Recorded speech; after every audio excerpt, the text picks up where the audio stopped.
Put it this way, the more educated you get about Zionism, the less possible it is to be a Zionist. Are Jews in danger? Why would you be in danger without Israel? You're in America. Well, lots of countries. Wait, hold on. Lots of countries are let me finish the story. Like Hold on. French people. Yes. I want to understand your perspective about why Judaism is in conflict with the notion of Zionism, why the two are incompatible, and tell you why I think that they are not incompatible, that they are compatible. So that's what I want to understand. So do you want to go first? You go first. Okay. So let's not go through biblical verses because you're not religious, and so it's you're kind of at a you don't have an advantage over here. So let's just observe the Jewish people. How in the world could the Jewish people be an ethnicity if you have Ethiopian Jews, Yemenite Jews, German Jews, Russian Jews, American Jews? You have converted Jews. Ivanka Trump is a Jew. There are Syrian Jews. How are these all of the same ethnicity? Ethnicity also, besides descent, may or may not involve descent, it also involves some cultural aspect. How in the world is it possible that a Yemenite Jew, my son has a friend whose grandfather was a Yemenite, or perhaps Moroccan, I forget offhand. But the picture of this guy's grandfather, he's sitting on a carpet with a turban, with a hookah and an earring in his ear. And he probably eats stuff like, he doesn't eat hot dogs and apple pie. He also doesn't eat gefilte fish and cholent. They ate Arabic food. They spoke the Arabic language. They had Arabic dress. They had Arabic, they spoke Arabic language. What cultural, not religious, cultural, or anything that's not religious, commonality do they have with the German Jews in Germany? So I think what they have, to answer your question, in common with the German Jews in Germany, the Jews from Ethiopia, Syria, so your question is, how can it be an ethnicity? Well, most Jewish communities do trace their roots to ancient Israelites, right? Which is a Semitic people from the Levant. And so despite centuries of diaspora and intermingling with local populations, that genetic and cultural thread connects lots of Jews worldwide. The genetic or cultural, which one? Look, both. Where's the cultural? Genetic, we know. That's not a question. According to Judaism, we're all grandchildren of Abraham, Isaac, and Jacob. Although Abraham, we also have genetic relationship with the Arabs and the non-Jews, because Abraham had two children, Yitzchak and Yishmael. The Arabs are descendants of Yishmael. Not all of Abraham's children were Jewish. Not all of Isaac's children were Jewish, but Jacob's children were. Mm-hmm. That's descent. Descent is not the same as ethnicity.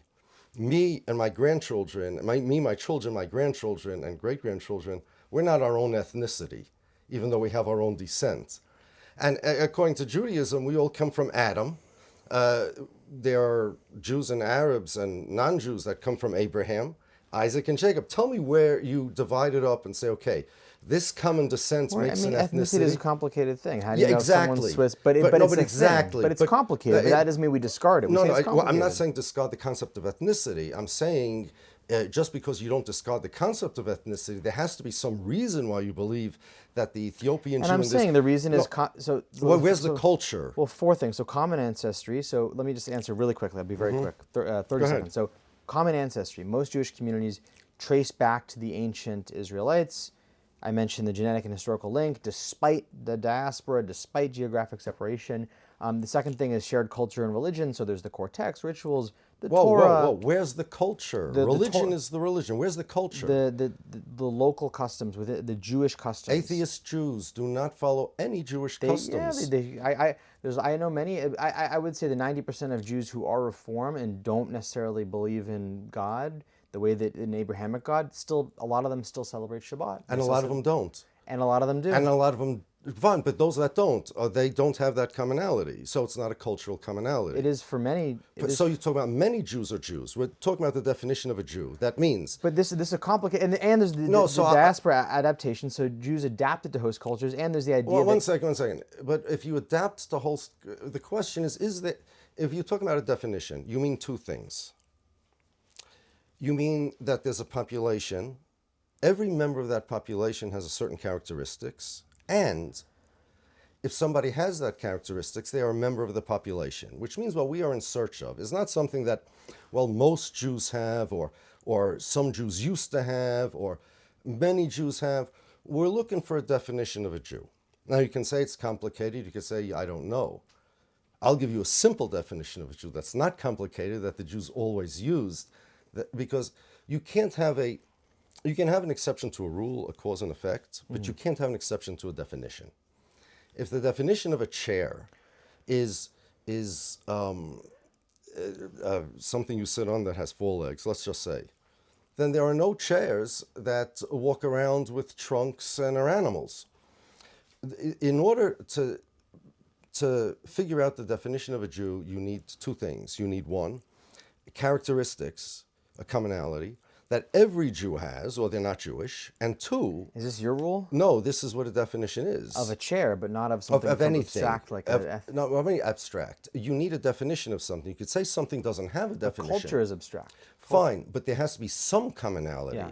So, but if you're going to say that everybody who imbibes in Jewish culture automatically becomes a Jew, if that's what you want to say, then fine. But if I ask you what Jewish culture is, so fine.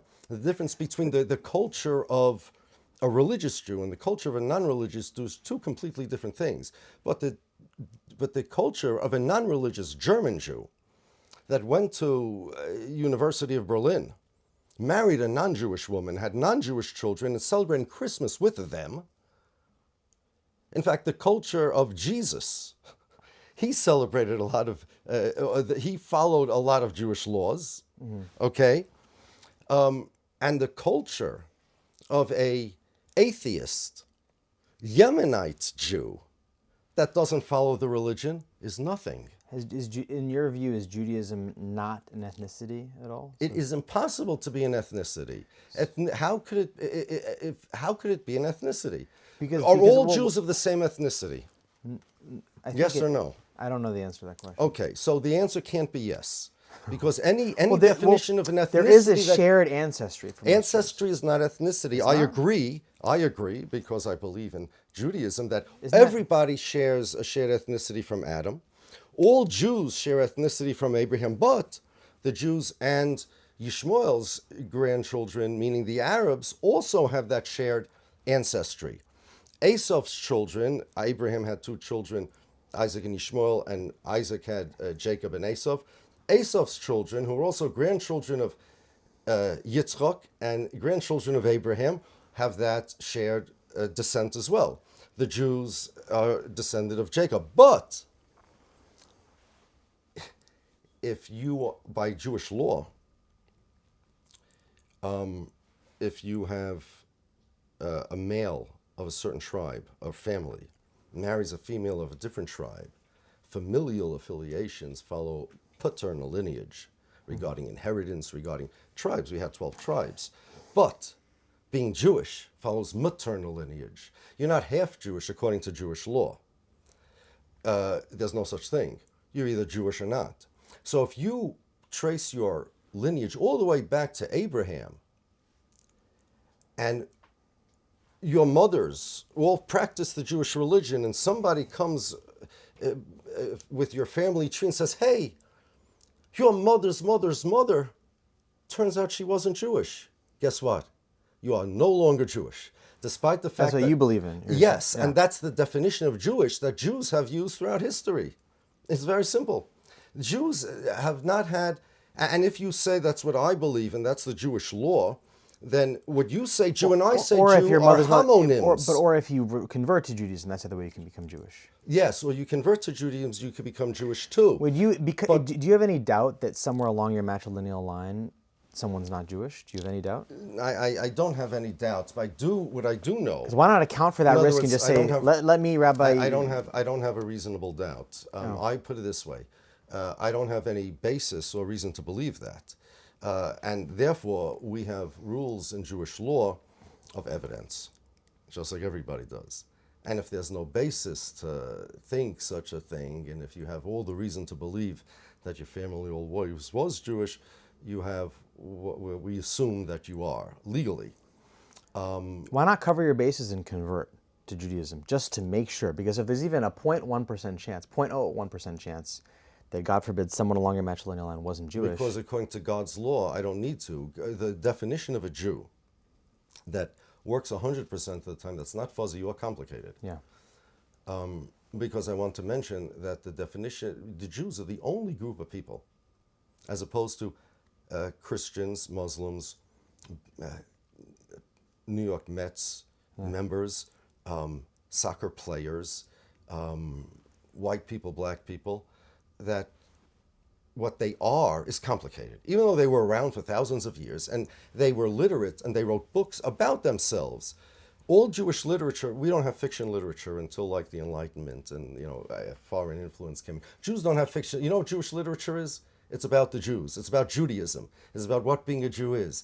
And it's a funny thing that those people are the ones that are complicated. And every Tuesday and Thursday, there's another article. Are they a religion? Are they a race? Are they something else? And you will not find these questions ever until a few hundred years ago. Instead, you will find that the definition of a Jew is very simple. According to Jewish religion, you don't have to be a Jew to serve God. Judaism is a universal religion that says everybody on this planet has to serve God. Most people have 7 commandments, 7 no-hide laws. You can't kill, you can't steal, you have to create some kind of system of civil law, you can't worship idols. Okay? There are others who were at Mount Sinai when God gave the Torah to Moses and those people. About that event, the Bible says, Hayom hazeh nihiyeh la'am. On this day you have become a people. Now the word is it means, best literal translation I can find is a society. Because again, there were no nationalities in the modern sense in those days. They became obligated to fulfill 613 commandments. We don't need to convert people to our religion. Many people have asked me, why are Jews not proselytized like other people? Why don't Jews welcome people into their religion like other religions? If you believe in your religion, you should welcome people into it. The answer is because in other religions, you need to be a member of the religion in order to be saved or in order to get the benefits of serving God. Not in Judaism. You don't need to be a Jew in order to serve God or to get the afterlife, the reward in the afterlife. However, these people who are commanded in the 613 mitzvahs, commandments, were enjoined by God to be what that verse that you first quoted says. Not just regular humans that are obligated in, regular citizens that are obligated in 613 commandments. You're supposed to be a kingdom of priests. Kingdom means you follow a leader.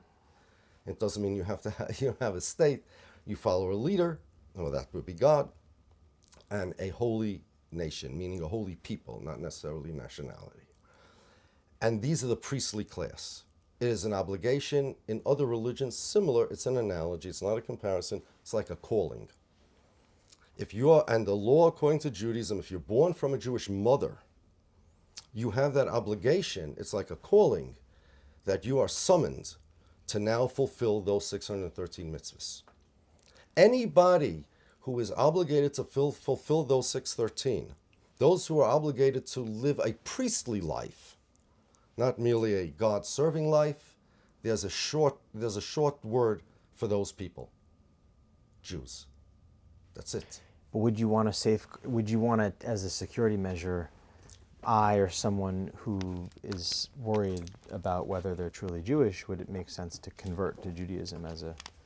The answer is... Or is that just paranoia? When you say worried, well, if you're paranoid, then no. And that question is a valid one, and we have laws in these books regarding who should do that. There are some people who should do that. If, let's say, somebody's ancestor on the mother's side converted, but the conversion was questionable for whatever reason, then yeah, they should. But not out of a paranoia that, oh, maybe... No. So, for example, and we have a proof from the Bible that we don't do stuff like that. So here's the case. The law is that if a person wounds his father, he's obligated, there's a death penalty for that. Not for wounding other people, but for a person wounding his father. Now, in real life, we don't really. It's theoretically a death penalty, but in real life, the Jewish courts, because of the strictness of the due process and the level of evidence you have to bring that he really did it, and you have to make sure he knew it was prohibited and he knew he would get the death penalty. They didn't really kill people, but just symbolically to show the severity of it is. Now, here's a question. What if the kid goes to court and he says, well, I'm innocent till proven guilty, right? Witnesses come and they say, well, we saw this guy beat up his father. He was sitting on the floor, bloody heap. Kid says, could you prove that was my father? You could prove somebody was my mother. You can't ever prove somebody was a father. They didn't have DNA testing in those days. How do you prove they're the mother, then? Somebody saw him being born. You could prove somebody's a mother, but you don't know who the father is. The father could say, I saw him being born, yeah? No. But how do you know it's the father's son? Maybe some other man's son. How do you know it's the mother's son? The kid is born from the mother, that you see, but you can never witness who the father is. Right. I'm okay. Slow. Right? Yeah. Okay, it's all right. So now the kid could say, well, innocent until proven guilty. Sure. You can't prove me guilty. So how could the Torah ever base a person's guilt on the assumption that somebody's father if you can never prove it? Yeah. The answer is it doesn't work that way. We have certain levels of proof that we assume is enough to convict somebody. So, even in regular courts, if you have a certain amount of witnesses can lie. Proof could be, even if you have 1%, if you have this 1% doubt, you can still send, you as a juror would send somebody to the gas chamber if you have no reasonable doubt anymore, right? We live our lives by levels of proof. If I walk in the street, I can't prove that I'm not going to get hit by a meteor. And even though there's a 0.000% chance, I'm not going to look up in the sky to make sure there's not a meteor there. We live our lives with a certain level of surety, and different levels of surety allow you to take certain risks. According to Jewish law, the level of surety that a person, the average Jew, has, and his family up the line was all Jewish, we are we are perfectly entitled, not 99%, but 100%, with that level of evidence to be confident that the person's Jewish. So when your life is over and you're meeting with Hashem to go to the world to come, and we're tallying up your mitzvot, the 613, because of course you're Jewish, and then Hashem says, oh wait, it looks like 400 years ago your great-grandmother was not Jewish. You can't say, but there's not enough evidence, and in fact I am Jewish, because I didn't have enough evidence during my lifetime to know that I wasn't Jewish. I didn't have a reasonable doubt to know that I wasn't in fact Jewish. That would be 100% true. And it's the same thing if a guy hits his father, or a guy inherits something from his father, or any of these things happen, and it turns out that the evidence was not true. If you send somebody to the gas chamber, and it turns out he was innocent, but you had 20 witnesses that said he did it, and you saw his fingerprints on the guy's throat. By the way, there is not 100% proof that you can't have two identical fingerprints.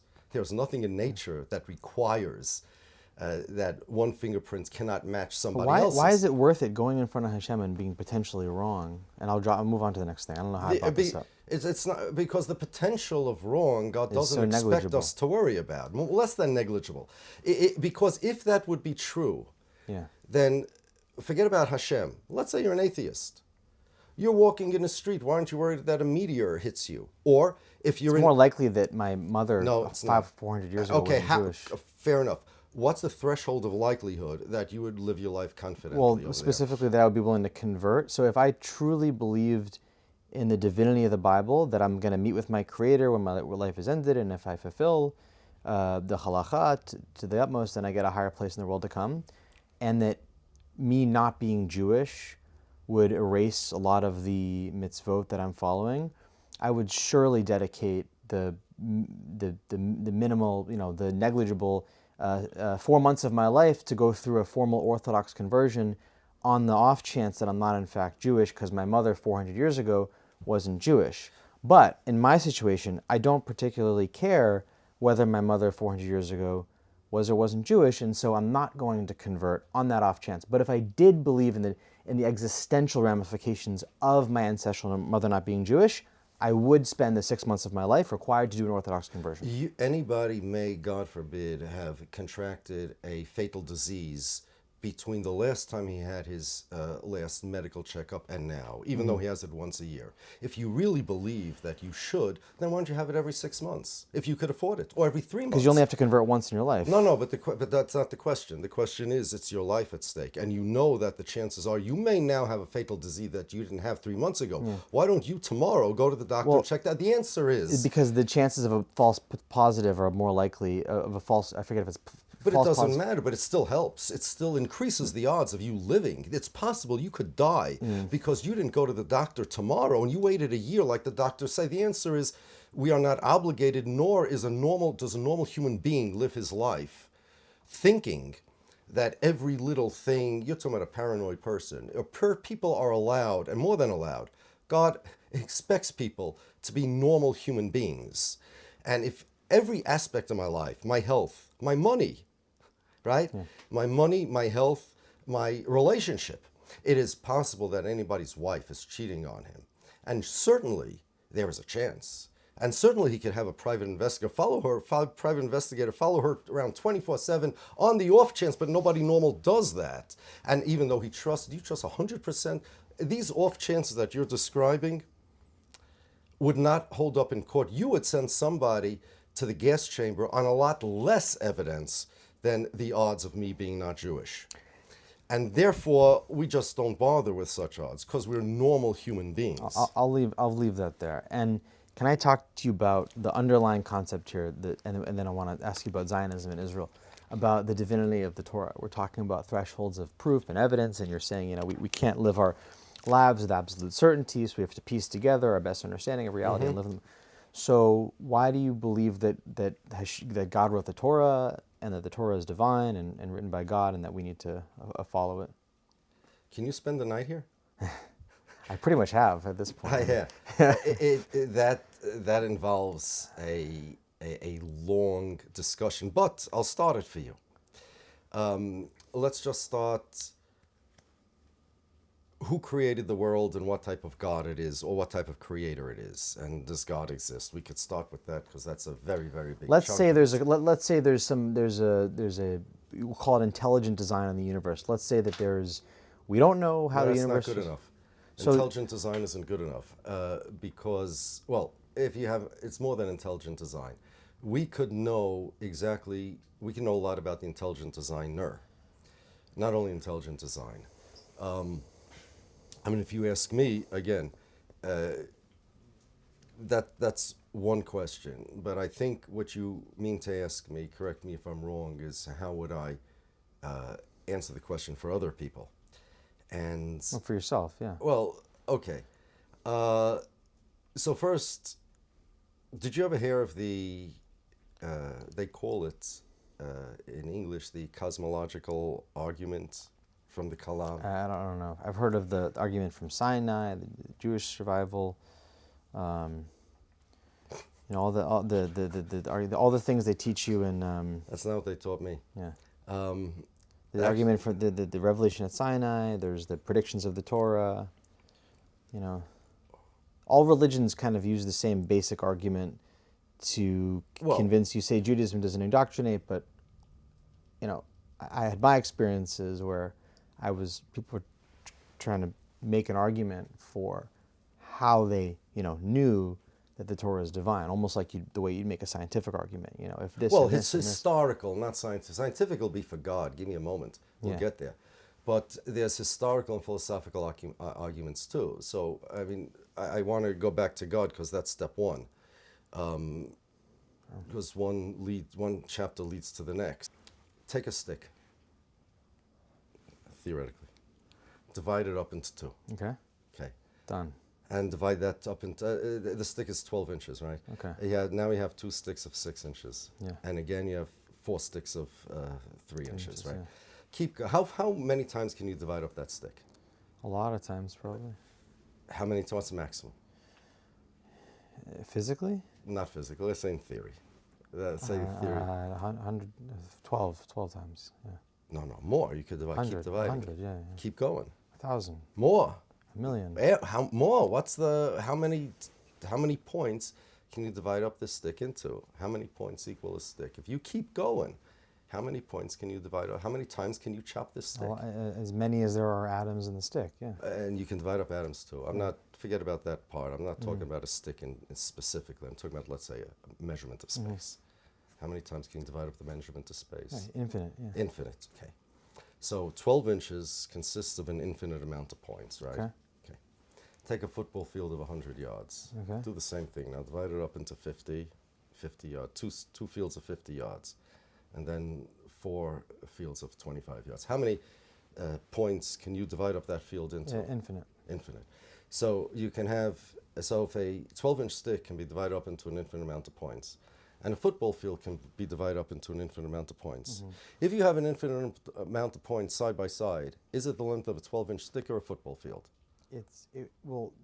Wait, sorry, say that the first part again? If you can divide up, if a 12-inch space consists of an infinite amount of points. Infinite amount of points. But the thing is, I can answer the question. So the infinite amount of points, they don't have the same size.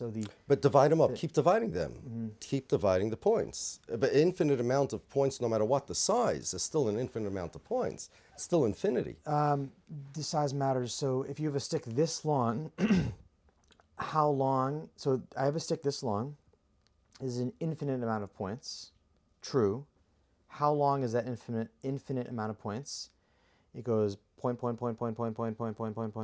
times infinity to here, and then how it gets big smaller. is each point? Infinitely smaller and smaller and smaller.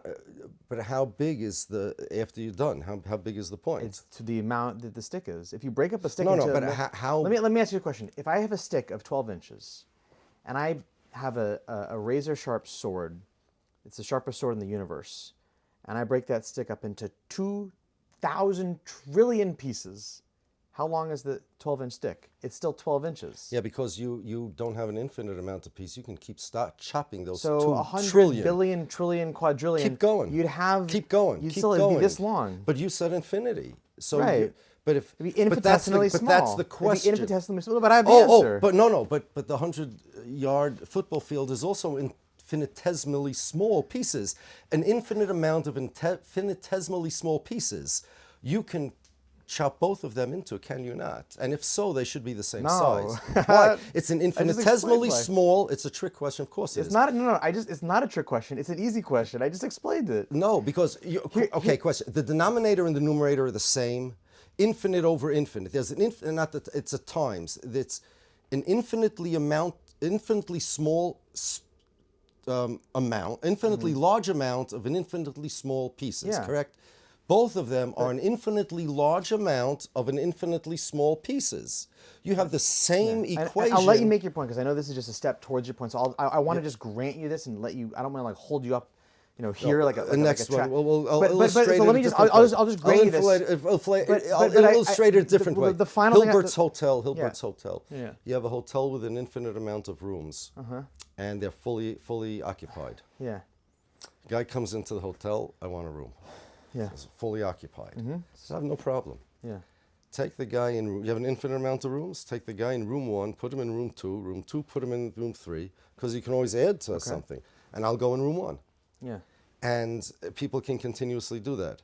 So you can have a fully occupied, infinite room hotel Okay. where an infinite amount of people can come. So what does it mean that it's fully occupied? I don't. What your question? It means it's occupied. The question is, if it's fully occupied, how could you add somebody into the hotel? Because the notion of fully occupied exists inside of like the time and space dimension that we. No, infinite. Infinite. That's the amount of rooms and that's the amount of people. Infinite amount of rooms and infinite amount of people. Right. So that's fully occupied. Every room has a person. So yeah, I'd say you can't add a person to that. But you can, because infinity plus 1 equals infinity. You can always add 1. But that plus 1 has a person in it. You said it's Put that occupied. person in the next room, and you do it infinite amount of times. Because each infinite room has a person in it. But you can infinitely add. You can infinitely and every time switch you add rooms. someone, there's someone. Infinitely do it, but room 1 will still be room 1. Anyway, I ultimately want to grade this and the move answer on, is that infinity, you cannot ever yeah. chop up neither 12 inches nor a football field into infinity. I promise to move on from the stick one, but I want to say one final thing. So if I have a stick 12 inches long, and I can cut it up into the amount of for however many inches there are between here and the end of the galaxy, to and from 10 billion times. That's how small I can cut that stick up. How long is the stick? No. It's exactly this long. What if you cut them again? Then it will still be a slug. You'll have smaller pieces. And if you have at the end, you will have an. Correct me if I'm wrong, and I am going to be wrong. But correct me. Tell me why I'm wrong. You have an infinitely small amount, an infinitely small pieces times an infinitely large quantity. So look, I think your point is that the universe is infinite, and that's amazing. No, that's not my point, and that's not amazing. amazing. Infinity is amazing. No, it's not. Yeah. You've been talking to the wrong people about God. You really have. But I don't understand. No, what you're like, this is it. So hold up. Yeah. Okay. The answer is that you cannot. You've been talking to people about. I haven't been talking to No, anyone. whatever. You just told me people have been telling you. So what happened is, I'll tell you. So infinite is amazing. So no, 5 years ago, years ago, I went to yeshiva, and those are the people that talked to me about God. I didn't talk to anything about. Okay, the whatever. But let's go to your definition. So of listen, I asked you. Listen, and to I come back know. to the question, So the we're question getting was, there. How do you know God wrote the Torah? So hold on. Yeah. Okay. The answer to all of these things is that you cannot chop that 12-inch stick nor the 100-yard football field into an infinite amount of pieces. You cannot do that.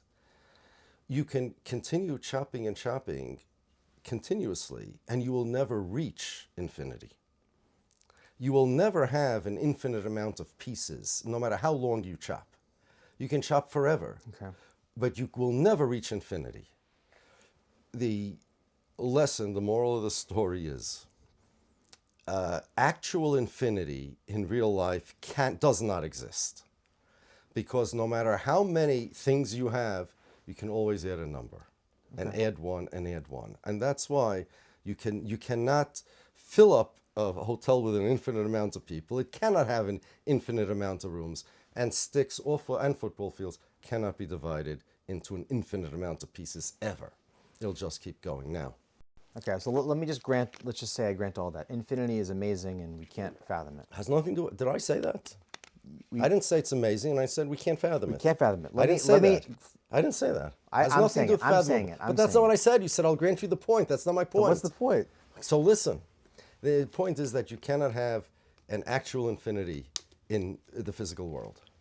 Why not? Because you can't imagine it? No, because no matter how many things, can you have an infinite amount of, you cannot have an infinite amount of jelly beans in a big bowl. You're right. It's not a rational thing, right? It's not a You can't have an infinite number of jelly beans in the bowl. Yes. And you cannot have an infinite amount of sticks or chops or points. I disagree on that, but we'll leave that because I explain why. No, you didn't explain why. You didn't explain why. You said.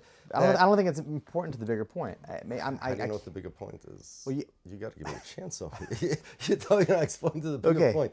If you cannot have an infinite amount of jelly beans in a bowl, yes, I agree. Why? Because if the glass is only this big. No, what if it's bigger? What if it's infinitely big?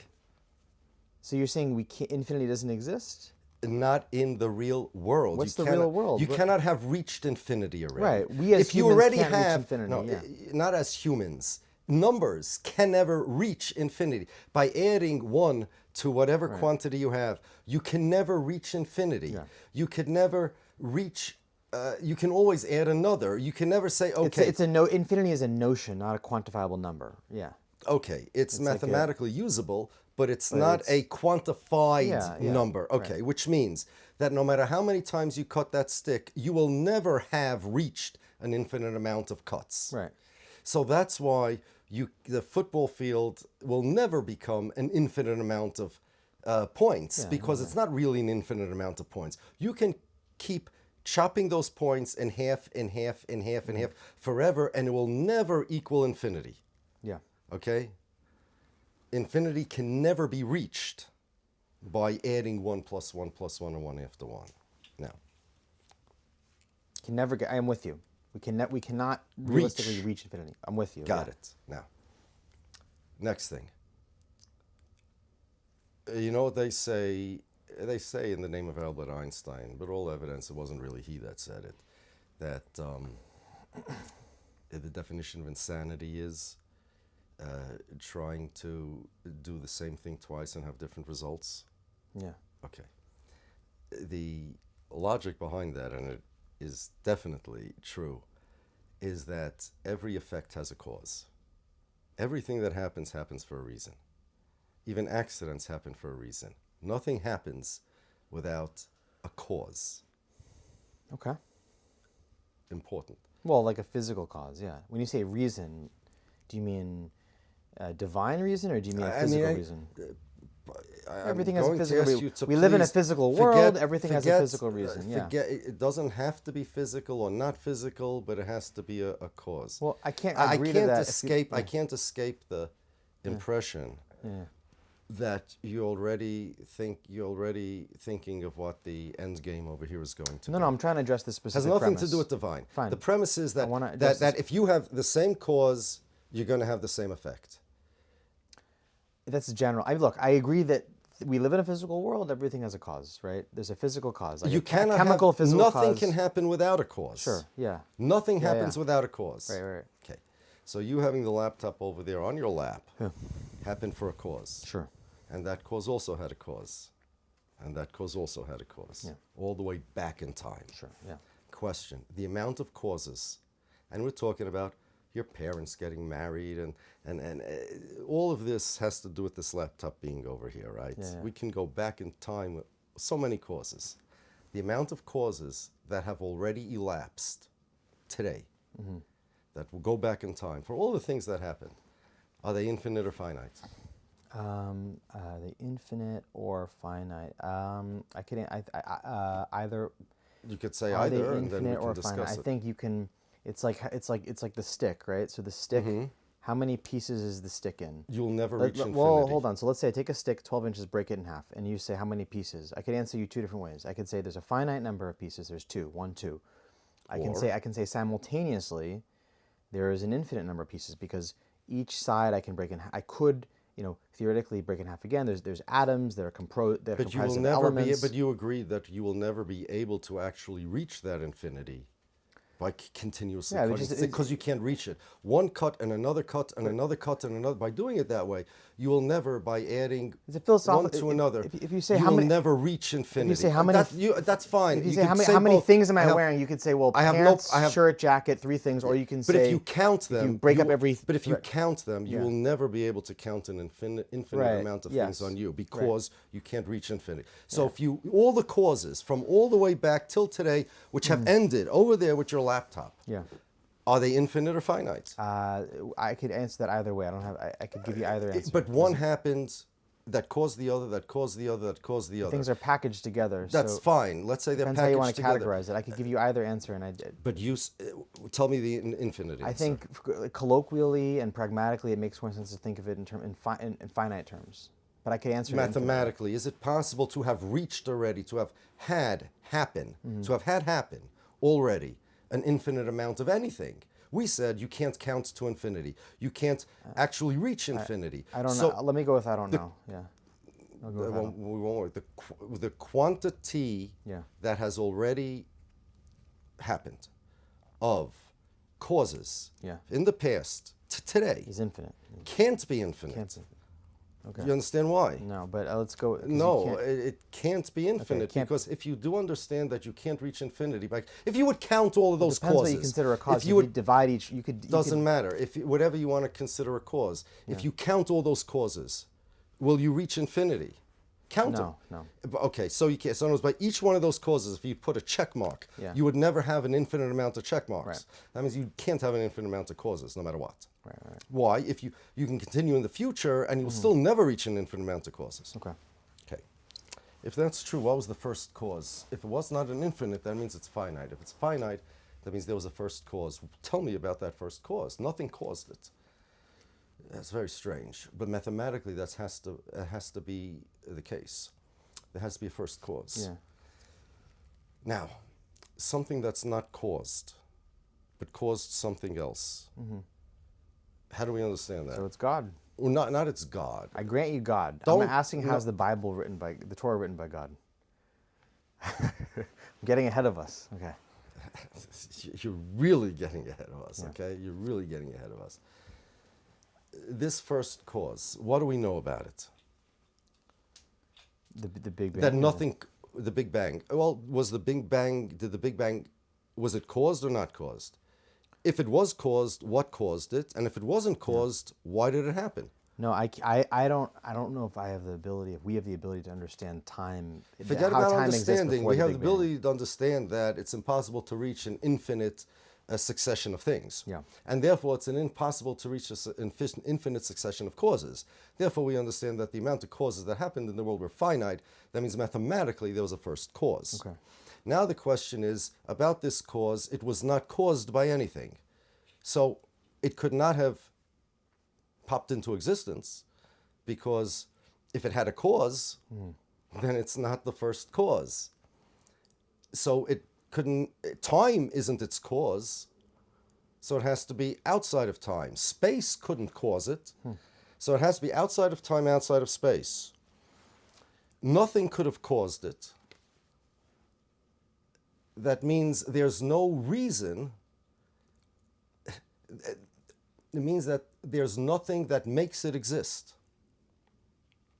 Now that's a very strange concept because everything in the world has some characteristics, attributes. It has depth, it has breadth, it has dimensions, but that would be a cause.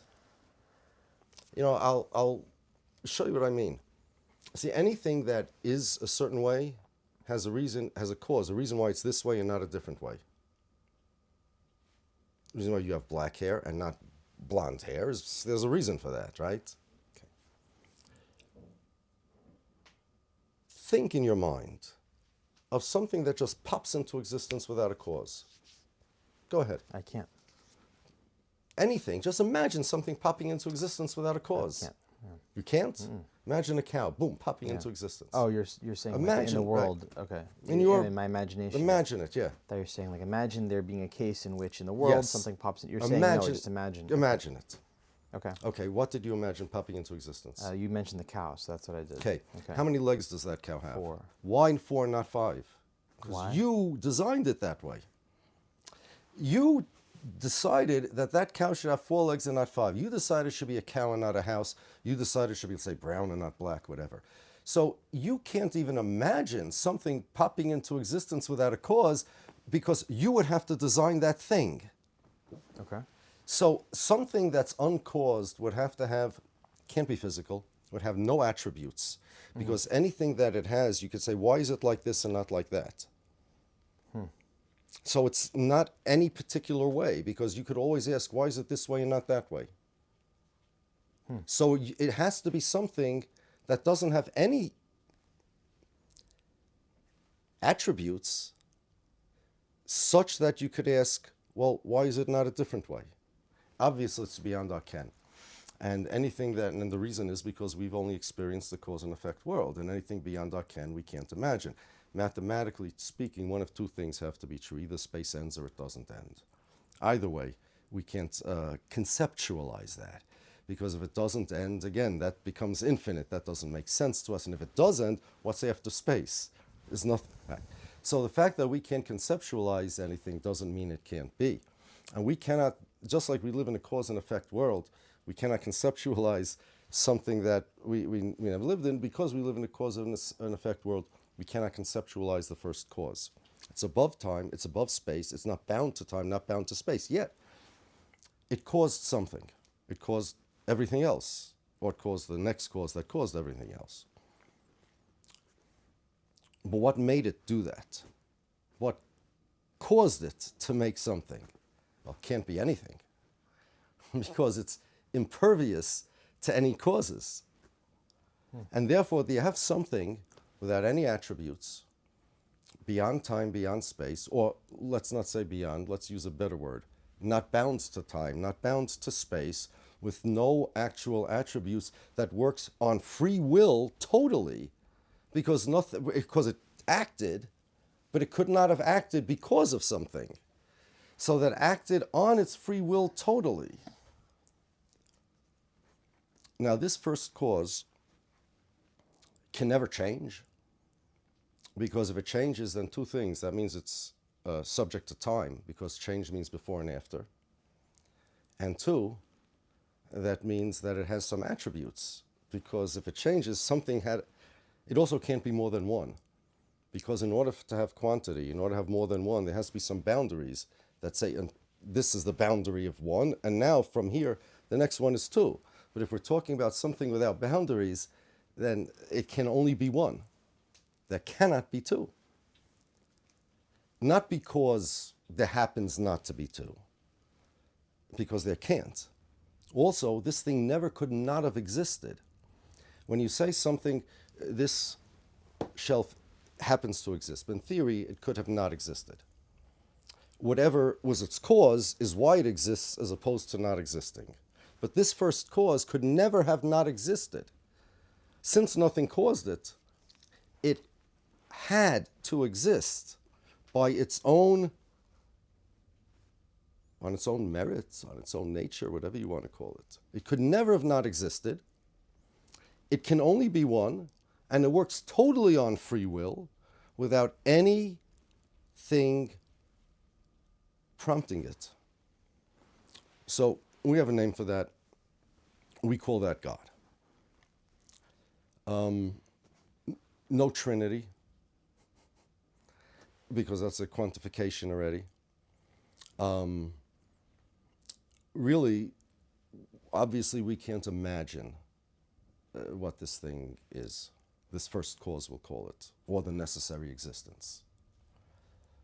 We only know really what it can't be, what it's not. It's not physical. It's not subject to time. It's not subject to space. Nothing affects it, cannot change, doesn't age, nothing. And could never have not existed. Different type of existence than, you can't even compare it to our existence. Our existence means it exists, in theory, it happens to exist. Theoretically, it could have not existed. This could never have theoretically not existed. Now, why did it create everything? Well, one thing's for sure. There are only two things in existence, this first cause and the things it caused. Mm-hmm. There's nothing else.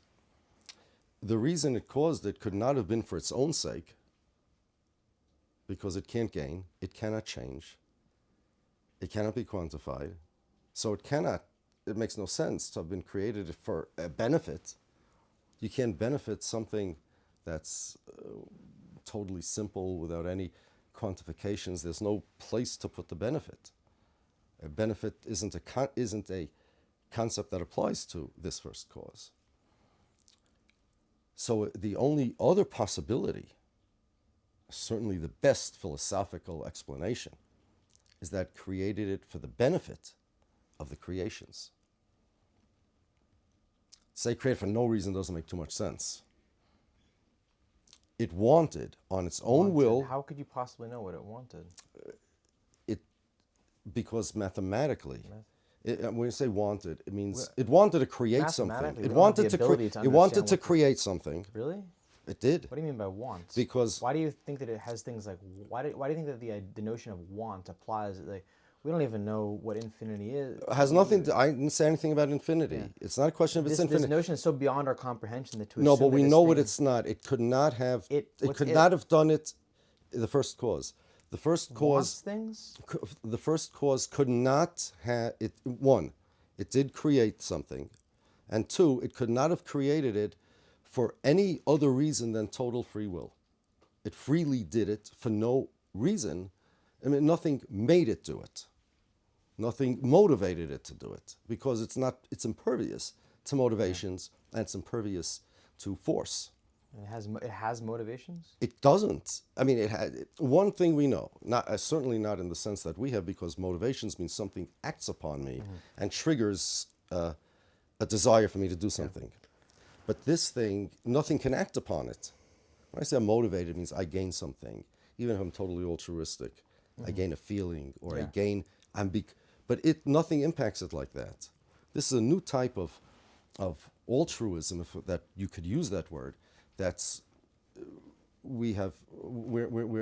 it's beyond our imagination. But the fact is, the mathematical fact, that it did create something, not because it gained anything, not because it felt anything, not because it was motivated in any way whatsoever, and it didn't gain anything by it. The most logical reason is because by doing so, forget the word want if you don't like it. All words we use in regard to this first cause are only a manner of speaking, right? Yeah. We should be speaking in terms of what this first cause did not do. It was not made to do it. It was not forced. It was not motivated to do it. It did it. Can't get out of that. And it gains nothing by it. If there was a reason that it did it, and it did do it, It did it. Yeah. What?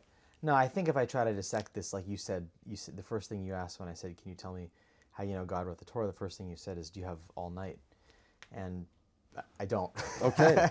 I appreciate this. I mean, because I want to get to the other stuff. And as you're saying this, I think I appreciate this explanation. I think my point of disagreement. I'm gonna What debate. disagreement? I'm So gonna- far, well, no, I have what to. is I there have to to disagree so well, far? because my disagreement would be this, like, we're not gonna get to the bedrock of it. My disagreement would be like this philosophical thing of, well, how do we know that want? Don't use want. Don't use want. Don't use need. I didn't use any of those words. I didn't say any of those things. But Fact. I disagree fundamentally that we can attribute motive, full stop. That we can't attribute motive. That we can attribute. We can't. I didn't say we motive. No, can. you did. You said it's motivated. No, but I didn't. I'm not saying you're wrong. I'm not I saying did you're not wrong. say that. I said it was not motivated by anything. You're saying it wanted. I said if you don't like to use want, we won't use the word want. No, on the contrary, there are no human attributes. The idea that God created people in order to benefit people. I think I don't. By process of elimination, did God create people in order to benefit God? No. I don't think the word benefit applies to Give God. me. I agree. I don't have a word that I can. I use that agree, applies. but God could not have changed, so it could not have been for any reason that involves God, because He doesn't change. It could be a reason beyond our comprehension. It doesn't. Just No, like it can't, God. because No? this first cause cannot change. It's not subject to time or space. Without time, there's no change. Without attributes, or there's no change. So if there's no change, that means the creation could not have affected this creator at all. Yeah. So the only thing it affected was the creations. It did not affect the creator at all. On the contrary, I'm not using the word want. I'm not using the word want. And if I do, put it in quotation marks. Okay?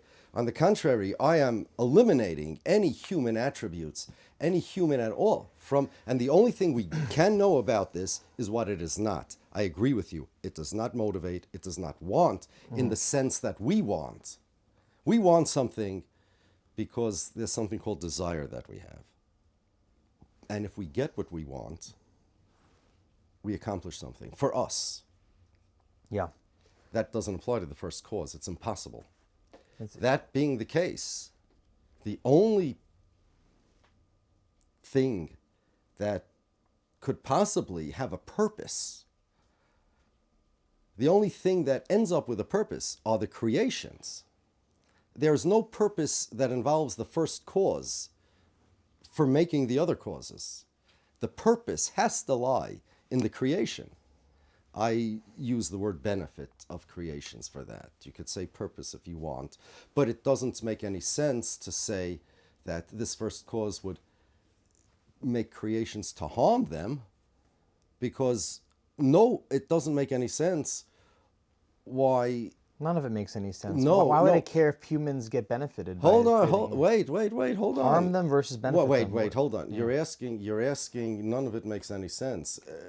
I'm saying the idea that it wouldn't create it to harm them, but it would create it to benefit them. Why would it create it to benefit them and not to harm them? Well, what purpose serves in harming? What purpose serves in helping? It serves the creations. What is it? But what purpose does that serve the Creator?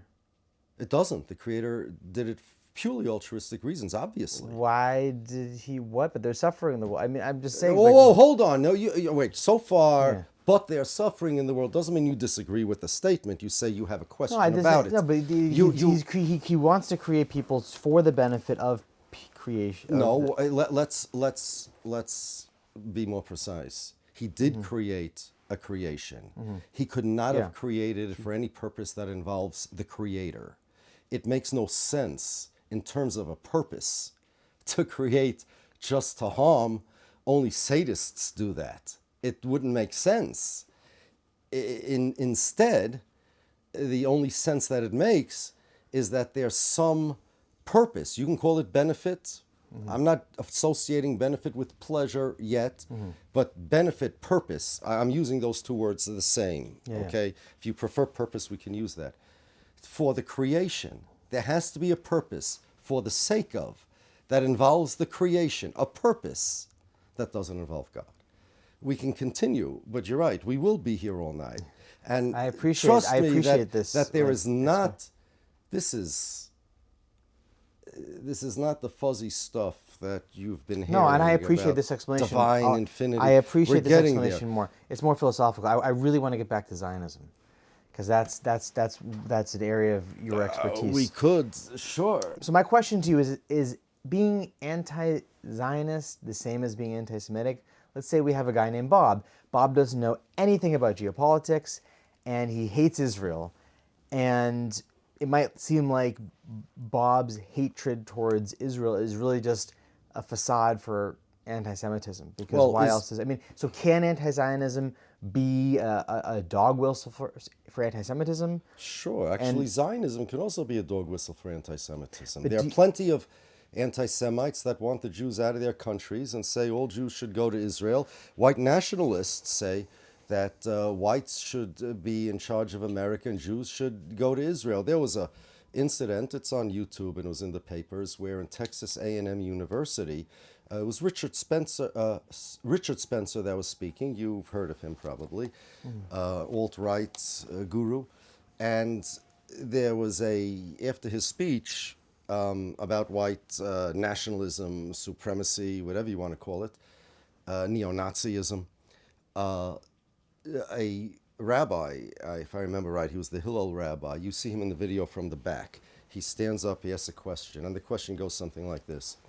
He's wearing a yarmulke, and he's holding a Jewish book in his hand. It's about this size, and he's like this, and he says, you just spoke about radical exclusion. The Torah teaches radical inclusion and love.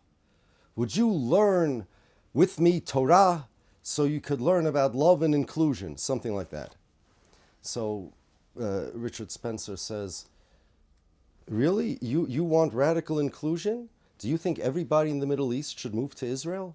All the people in the world, include them. He said, no, you don't want that.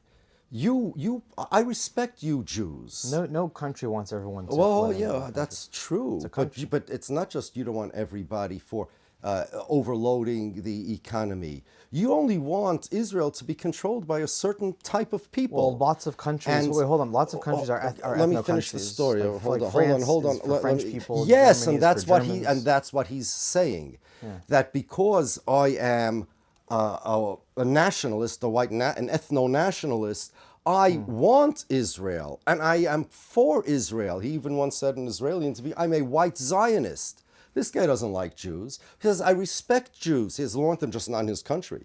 I respect you guys. You have a sense of your identity because you had your own state, and you made sure that that ensures your continuity. I'm paraphrasing. This is an exact quote, but this is what he said. You don't want radical inclusion because you have your own state, your ethno-state, that gives you a sense of identity, sense of continuity. I want the same for my people, the white people over here. And guy says, and then Spencer says, you're not answering. And he's standing there, humna, humna. Says, yeah, I'm not answering. He says, I'm not answering. And that was the end of that. And it's an amazing thing how a white nationalist could beat a rabbi, or I don't know if he's really a rabbi, but I'm assuming he is, in an argument about morals. And the next day he explained, I think it was in the foreword of the Allgemeine, one of these papers, that he said, I wasn't on the debating team in school, okay? So there are anti-Semites that say, sure, get the Jews out of our countries. Herzl said the anti-Semites will be our best allies. They're anti-Semites who are Zionists. Look at the evangelicals. They want the Jews to end up in Israel so they could either convert or get killed depending upon what narrative you have. But there are people who don't like Jews, want them out of their countries, and dump them in the Middle East. There are anti-Semites that don't like Israel because they're Jews. But that's not anti-Zionism. They're not against Zionism. They're against Jews. Right. You're saying right. You're saying that there is anti-Semitism in the world, period. That anti-Semitism represents itself and manifests itself in different ways, and it could manifest in... Yes, but anti-Zionism as such, how in the world does that become anti-Semitism? Well, I'll tell you how it can. I think it's, brother, I think it's a problem for if... I think that if someone does really care about Israel, just like if you care about any place or person, you should be open to criticism of that place or person or country. Like it should not be beyond condemnation, right? Of course not. Now, I'm going to tell you why the Zionists say anti-Zionism is anti-Semitism. Now, you're going to maybe give me a whole laundry list of reasons that Zionists have written about, but the way Zionists work is that if they want to instill an idea in the public, so first they instill normally first you have an idea, and then the idea becomes action. The idea becomes an application. The Zionists often do it the opposite way. When they have an idea that's not really palatable, first they disseminate the application. In this case, anti-Zionism is anti-Semitism. Why? Well, obviously, why would anybody hate Israel? It must be he's an anti-Semite, or there's a double standard. There's no other country in the world that's asked to dismantle, only Israel, so must be it's anti-Semitism. Or, look, anti-Zionism results in anti-Semitism, all these type of things. All of them are refutable, but there is a real reason why they themselves, meaning the Prime Minister of Israel, the other government officials of Israel, and the original architects of this idea that anti-Zionism is anti-Semitism, why they say it is. And I'll show it to you in a moment. Why is it of such interest to you? Like, you mentioned that this is a real area of focus and expertise of yours. There's so much, you said expertise, I said interest. You have a wall of books here. I'm sure the Gemara and everything, and you've read it all. Why is critiquing Zionism so important to you? So let me, after I tell you why they say anti-Semitism is anti-Zionism, I'll answer that. And the truth of the matter is, there's one or two principles about Zionism that if you understand those principles, you'll understand a lot about what the Zionists do. There is a problem where people look at Zionism and anti-Zionism in terms of the conflict with the Palestinians. That's not really the most helpful way to understand the issue of Zionism and anti-Zionism. Why? Because, for example, let's assume that Israel and the Palestinians work out a two-state solution. And let's assume that the Palestinians are happy. Let's assume that the Palestinians get 90% of the land and Israel is left with 5%, 10% of the land in the Negev desert. But Israel's happy. I wouldn't be happy with that. Let's Okay. theoretical. Sure. And let's say the Palestinians are happy, and everybody's happy. Are the anti-Zionists now happy? Sure. I'm not happy because Zionism didn't change. There's an ideology called Zionism that existed independent and before there was any conflict with Palestinians. It wasn't even inevitable that there would be a conflict because remember, the Zionists had ideas about Uganda, Kenya today. They had other ideas. There were even Zionists that didn't think they need a state altogether, right? The cultural Zionists. There were all sorts of things. But Zionism is an ideology, which it does, the way Zionism was implemented, the Palestinians were in the way. But Zionism exists as an ideology, and that ideology is directly, well, put it this way.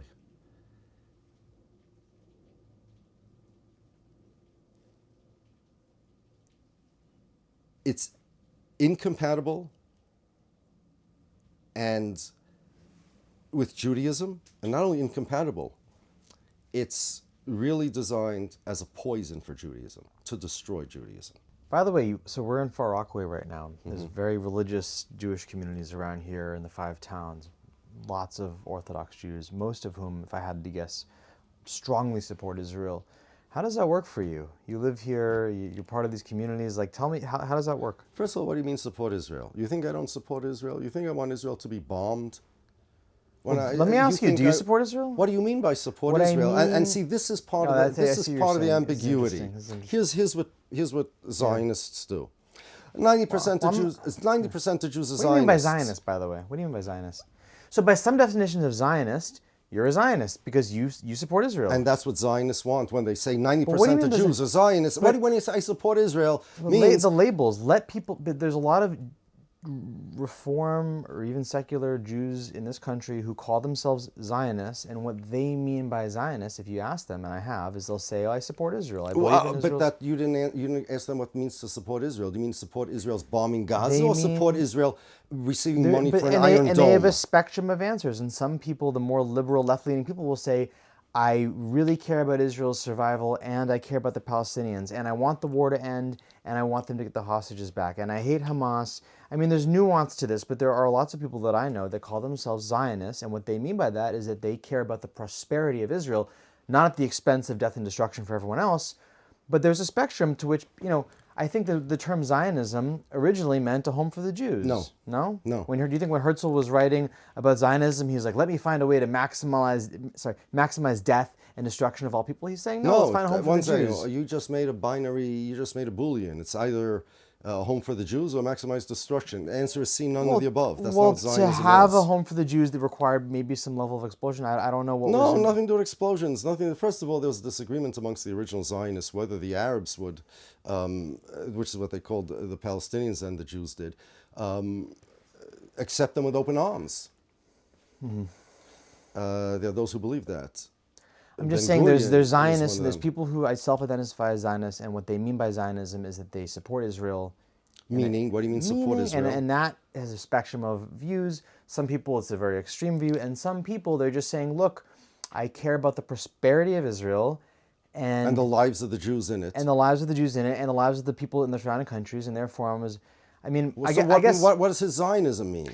I think it's I think it means different things to different people, frankly. Yeah, so therefore, when somebody tells you, and I don't know if they told this to you, but I've heard this 1,000 times, and so many people I know, that 90% of Jews are Zionists.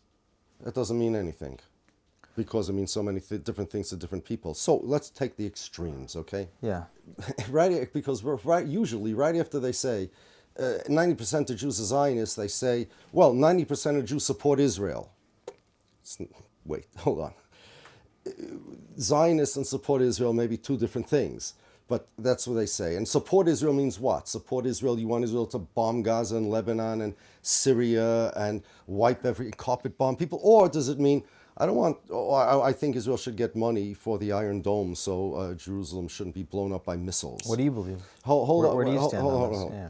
So, when you hear X percentage of Jews are Zionists, I agree with you, but based on what you said, it is a completely meaningless statement. So I think some people might say that meaninglessly. Some people might say it in an anti-Semitic way, because they might, if someone says 90% of Jews are, Zionist in the utmost fashion, then I would not utmost. They just say that statement, and two groups of people say that: anti-Semites and Zionists. They both say. The Zionists say it in order to delegitimize Judaism by pretending it's Zionism, and the Zionists say it in order to legitimize Zionism by pretending it's Judaism. But both the anti-Semites and the Zionists want everybody to believe that Zionism is Judaism. I once had a video after a protest we made, I think it was about 10 years ago, in Manhattan, Foley Square, against the Israeli government trying to draft the ultra-Orthodox Jews into the army. I made a video about it. This video now has a couple million views. Then at the point that it had, I think, 1 million, David Duke, I think we can all agree he's an anti-Semite, wrote an article about me and the video. Basically, he said, don't believe Rabbi Shapiro that he's not really an anti-Zionist. He doesn't want the dismantling of Israel. He doesn't call for the dismantling of the settlements. He just wants his Jewish supremacist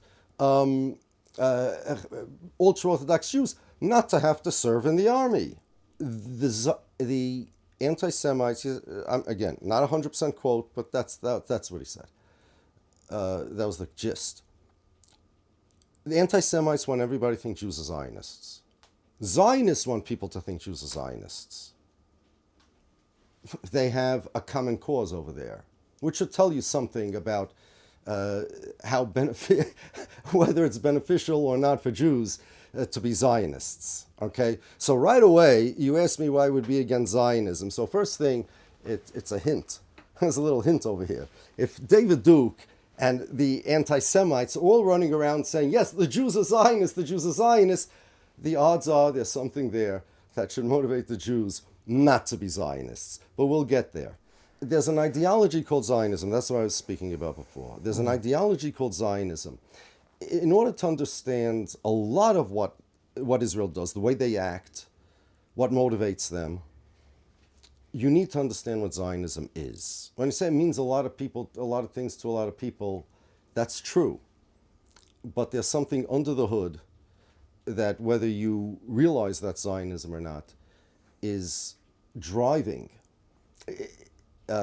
Israel's actions. It's an ideology that it's a very, very profound and complex ideology, and you don't want to call it Zionism, don't, but that's what it is. Israel is different than all other countries in the world. Every country in the world is a country of its citizens. America is made for the American citizens. That's what I mean by that. Italy for the Italian citizens. You mentioned before that there are ethno-states. Ethno-states are made for a certain ethnicity of its citizens. Mm-hmm. Israel's different than all of that. Why is Israel different from an ethno-state? I'll tell you why. Much different than an ethno-state. Because Israel claims that it is not only the state, because it's the state of all the Jews all over the world. Zionism presupposes two things. One, the Jews are a nationality, not just a religion. And two, Israel is the country of that nationality. That means two things. Thing number one, if you live in Israel, even if you're an Israeli citizen and you're not Jewish, Israel's not your country, in the sense that, based on the 2018 nation-state law, only Jews have rights to self-determination in Israel. How is it different from an ethno-state? Let me finish, please. So it means two things. The second thing is going to be how it differs, but you need thing number one to understand thing number two, please. Thing number one, if you live in Israel and you're not Jewish, Israel's not your country, meaning You have no self-determination rights in Israel. Unless you're an Arab citizen, which there's plenty. No, even if you're an Arab citizen. Really? Because there's people in the Knesset and the government who are Arab. I didn't say you can't be the Knesset. I said you have no self-determination rights. What does it mean, self-determination? Self-determination rights means the rights to govern yourself, meaning only Jews have the right to govern themselves in Israel, meaning Israel has to be under the control of Jews. Is that not the same as any ethno-state, or no? Wait, there's a second thing. Remember, I said there's two things. Yeah. This is thing number one. I'm impatient. I'm going to be. You can be, but I'm not. It's not going to. It's not going to help. Do better. I'll be more patient. You don't have to be more patient. Doesn't matter. You could be whatever you want, but I'm going to answer your question to the best of my ability, one way or the other. That means only Jews have a right to control Israel. Now, right now, so sure, you can be a member of the Supreme Court. You could do whatever you want. You have these civil rights. As long as you're a minority, then you could do whatever you want. But you cannot control the country. That right belongs to the Jews. And so long as the Jews are a majority, no big deal. It's a slam dunk. But should there be what Israel calls a demographic threat, should there be millions of Palestinians in the West Bank and Gaza, such that if Israel annexes it, now the Jews will be in danger of being a minority, Israel cannot allow that. What will they do? Will they make laws that the minority of Jews have control over the majority of non-Jews? Will they make some shtick to ensure that only the Jews are a majority? So far, it hasn't happened. I mean, that's part of the reason why they didn't annex the West Bank and Gaza. They can't make the Palestinian citizens of Israel the way, let's say, America made the Texans that they conquered, the Mexicans that they conquered into Texans. But only Jews have a right, and that's an ethno-state. Israel takes it one step further. Israel's not only not the state of the Jews, of the non-Jews who are in Israel. Israel is the state of the Jews who are not in Israel. Like an ethno-state? No. No other state. You've heard, no state claims to be the state of people who are not its citizens, never were its citizens, never lived there. You've heard, I'm sure, the talking point. It's false. That there's only one Jewish state, and I think 25, 30, 28, whatever is Arab states, Muslim states. It's not true. There's not a single Muslim state that claims to be the nation state of all Muslims in the world. Saudi Arabia doesn't claim it's the state of all Muslims. Not all Muslims, but there are states that have a Muslim identity or but government. That Israel was past that.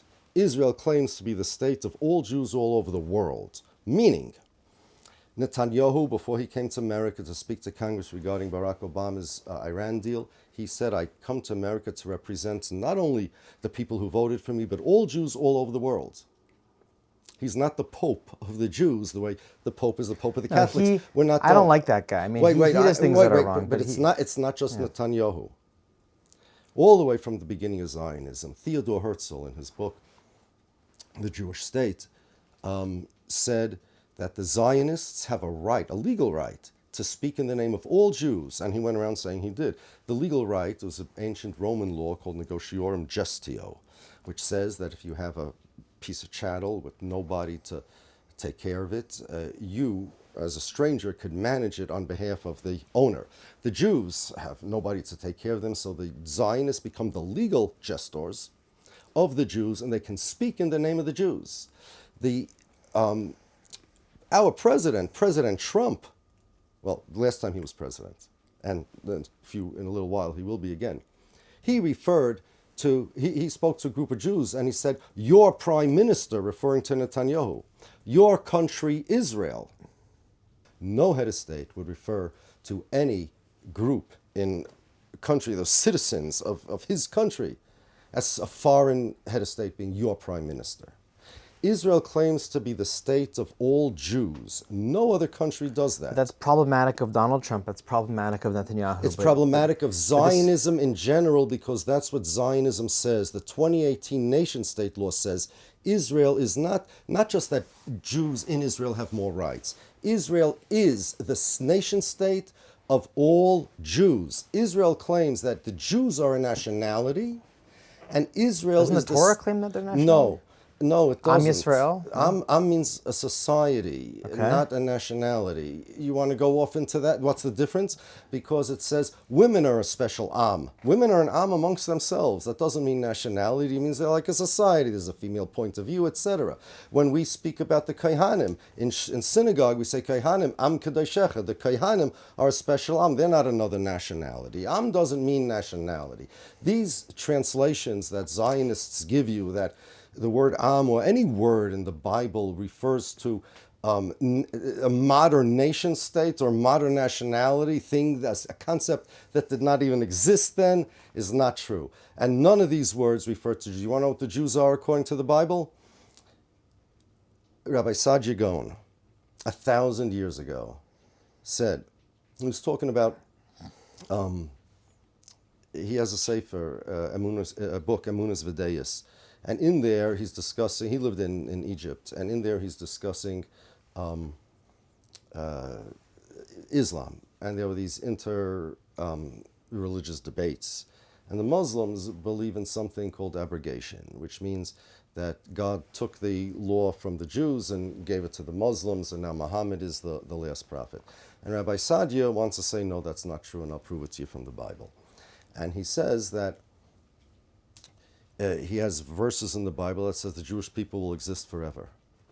And he said, if the Jewish people exist forever, they will always have the Torah forever. Because Ein Umayseinu Uma El B'Seirasa, the Jewish people are only the Jewish people because they have the Torah. Without the Torah, they wouldn't be the Jews, without a Torahless Jews. There's no such thing as a Torahless Jews. The definition of the Jewish people are the people that have the Torah. If another nation would have had the Torah, they would be the Jews. And as I mentioned before, the definition of a Jew, according to the Torah, is somebody who's fulfilled 613, not fulfilled, somebody who's obligated to fulfill the 613 commandments. We are not a nationality, according to the Torah, in the slightest. We are a group of people who are deputized by God, who have a calling, you can call it, to be a Mamleches Kohanim V'Goy Kodesh, the verse you described before, a priestly people. We have a job description, and we were given this job by God. We accepted it on Mount Sinai. We have a tradition that the souls of all future generations of Jews did accept it. Those souls will be recognizable because they will be born of Jewish mothers. We have a tradition, by the way, according to Jewish law, the same law that says being Jewish follows maternal lineage, says tribal and family affiliation follows paternal lineage. Therefore, being a Jew cannot be being a part of a tribe or a family, because maternal lineage is what determines it, as opposed to a tribal lineage or familial lineage. And look at the modern nations. What national characteristics did Jews ever have? Did we ever have a common language? Yes. Yeah, which language? Hebrew? Yeah, when did we speak Hebrew? A while ago? I don't know. Okay. So for thousands of years, Jews have not spoken Hebrew. Now, the Zionists have convinced themselves, a funny story about Netanyahu and the Pope. This is also on YouTube. You Google Netanyahu Pope. Pope comes to Netanyahu, and they're speaking to each other through an interpreter. And the Pope, and Netanyahu says to the Pope that Jesus lived here in Israel, and he spoke Hebrew here. So the Pope corrects him. He says, no, Aramaic. And the Pope is right. The Jews spoke Aramaic then. And the Jews did, in biblical times, speak Hebrew, but that's not what made them a people. The Jews were made into a people, as the Bible says. You asked if they spoke all the same language. No, there was a time they did, but most of the time they didn't. For thousands of years they didn't, and they were still Jews. They had no flag, they had no national anthem, they had no common land, language, or culture. And yet they're 100% Jews. There are no national characteristics to the Jews. Now, the Einu Moiseinu Uma El B'Seirasa, because the definition of a Jew is somebody that is obligated to fulfill the 613 commandments, as opposed to the rest of the world that's obligated to fulfill 7. That's it. Whenever you see the word Jew, you could put in brackets and replace that word with somebody who's obligated to fulfill the 613 commandments. Were Jews always identified as Jews through matrilineal descent? Yes. What about in the times of Joseph and Moses? They married non-Israelite women. Right? They converted them. They did? Yeah. Oh. Sure. They just like Abraham did. Why would you think they didn't? I thought they did. I know, because the Zionists, Ben Gurion actually said. Why do you think they did? Because that's what the Jewish law says. And the Jewish law says that it was always matrilineal descent. We derive it from a verse in the Bible. And therefore, if anybody... Also, it's prohibited to marry a non-Jewish woman. And Moses doesn't do prohibited things. And Moses' children were Jewish. And therefore, the only option available is that he converted them. So if there's a really good, good righteous person, and there's evidence they attack someone, I could say no, they couldn't have attacked. But there's them, no evidence that he didn't convert his wife. But that's there's no evidence. That's trying to prove a. No, I'm saying that there's no proof either way. So you said that you're negating there's a lack of evidence that she was converted. There's a lack of evidence anywhere. You don't need evidence she was converted, because if there was, how would you know about it? What evidence would you like? Well, in the Torah, you'd think it would say. No, it wouldn't. No. The Torah says very little about these people's families. Why would you think it would say in the Torah? It says in the Torah everything Moses did when he woke up in the morning every day. No. Why would you do that? Besides, it didn't need it to say in the Torah. I figured it out, right? So there's no evidence either way. So the idea that they married non-Jewish women without converting them, there's no evidence to that either. What we do know is that the Torah derives from, Jewish law derives from, now if you want, you could say Judaism is wrong. You could say the Jewish law that says that according to the Bible, it follows maternal lineage is wrong because, well, there's no evidence that Moses converted his wife, and no evidence, it should have certainly said it, and since it didn't say it, must be he married non-Jewish woman, and therefore the fact that, who says Moses' children were Jewish anyway? Not the Torah. So maybe it followed maternal lineage, and because he married a non-Jewish wife, his children weren't Jewish. Yeah, that's what I'm saying. No, but there's no evidence for anything because it doesn't discuss it at all. Right. The only evidence we have is the evidence that we have in our tradition that we derive from a verse in the Bible, that maternal lineage is it. This is all neither here nor there. Okay, it's no evidence either way, and that's that. That's fair. So why and when and how did being critical of Zionism and I asked this question before, tell me the origin of why this became important to you and how it became... Is that an offensive question? It's like I'm assuming it's important to you. No, I'm curious. No, it is. It's not offensive. I'm just trying, and You're explaining this. You're answering the question of why Zionism is you disagree with it. No. My question is what. So I guess here's my question: were you ever more Zionist yourself, and did you veer from that path? When I was a little kid. When and how did you veer from that path? When I was a little kid, it's not a question of when. When I was a little kid, so I remember 1968, Israel's 20th anniversary, right after the Six-Day War. I was a little kid. In our yeshiva, the principal made a whole speech about how when he was a kid, he was jealous of the Spanish kids because they had Spain, jealous of the French kids because they had France, and the Jewish kids didn't have anything. And now we have Israel. And we had these little pins that they put on our shirts that said Israel with the new Israeli map, the ones that with the land that they took after the 67 war. So, and they took us to a trip to the United Nations, and we ended up with Israeli flags. Does that mean I was Zionist? No, that means I was 8 years old, and I was treated as if, as an assumption I should be a Zionist. But as I grew up and learned stuff, it was pretty obvious that... But the reason I ask is because I don't have a story where first I was a Zionist and then I had an epiphany or something like that. And but there had to be a point, because this community that largely that you're part of is very, I think there's a lot of people that are very, very pro-Israel. First of all, every Jew is allowed to think for himself. Yeah. And the fact that my neighbor maybe voted for one person candidate for president doesn't mean I do. And if my neighborhood voted for one candidate for president and I'm in the minority, you wouldn't ask me, well, how did you decide that this guy's a good candidate because other people don't? There has to be more of a reason why you would assume that the default of people are Zionists, and usually they are. It's just the majority, but they're a minority of people. It depends what you consider Zionist. Put it this way: the more educated you get about Zionism, the less possible it is to be a Zionist. Now I'm going to continue, and because I educated myself, it's pretty obvious not. So the Jews always considered themselves. This is basic Judaism 101, and the Bible says, according to our Talmud, this is the interpretation of the verse, when the Jews got the Torah, Moses said, Hayom Hazen Yeshalom, today you became a people, a society, whatever it is. The Jews never had it didn't make any sense what nationality. The Jews had no common land, language, or culture. Yes, during part of their history they did, but they were Jews even without that. And they had no indication. In the Bible, it's just the opposite. It's the Torah that makes them the Jews. And the Jews always self-identified like that. This Rav Sajigoin, this statement, Einu Moiseinu, was quoted all over the place in this 1,000 years. This was the bedrock of our identity, that the Torah is our identity.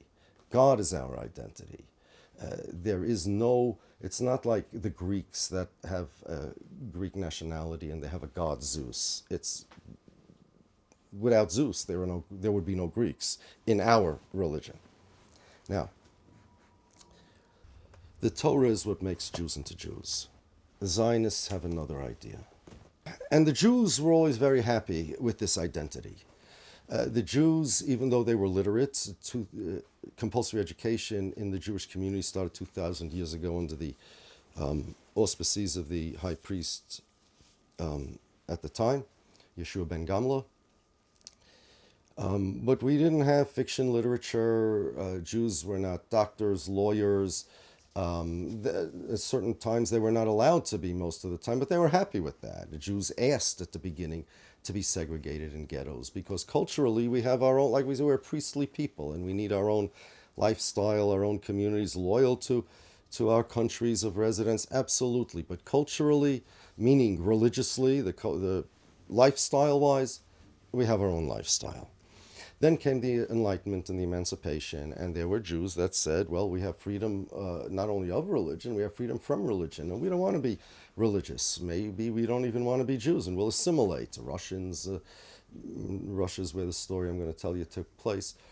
They wanted to assimilate, Russian, German, France. And they figured one of the benefits of assimilation is no anti-Semitism, right? Especially now, this freedom of religion. They had a rude awakening.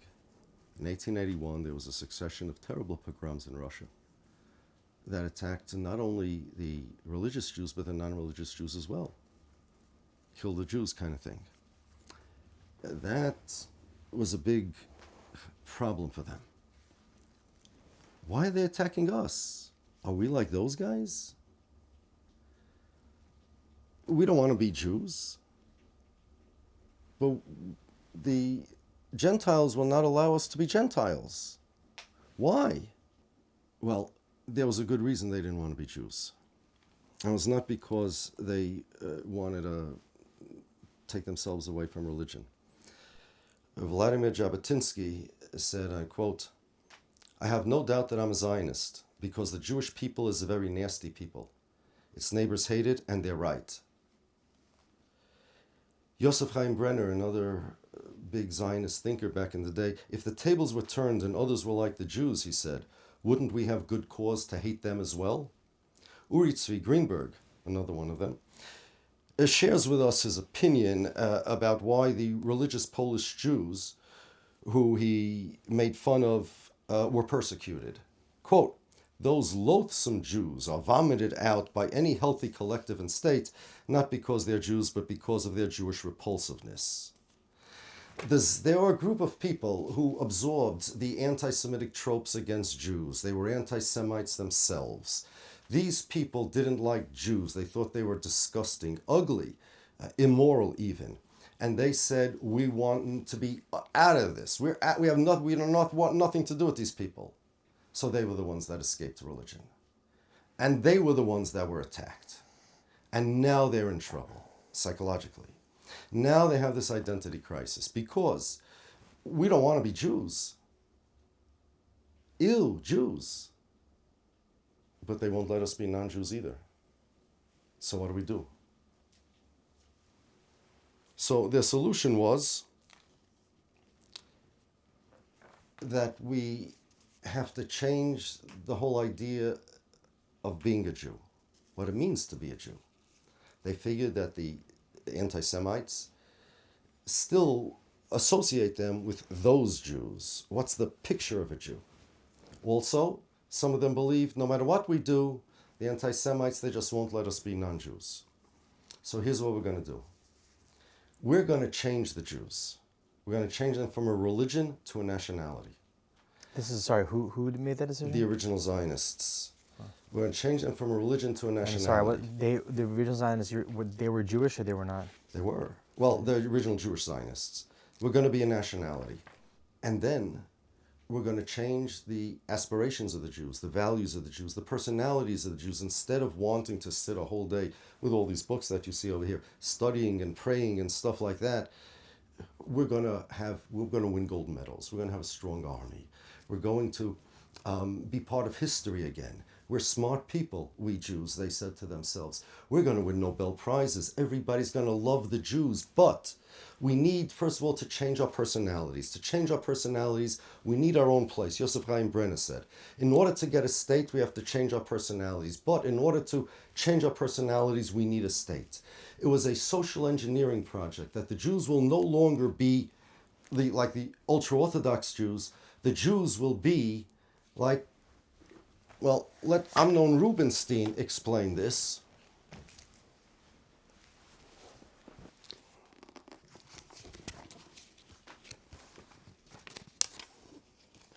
We got to make the Jews healthy. That was the thing. They decided the Jews are unhealthy,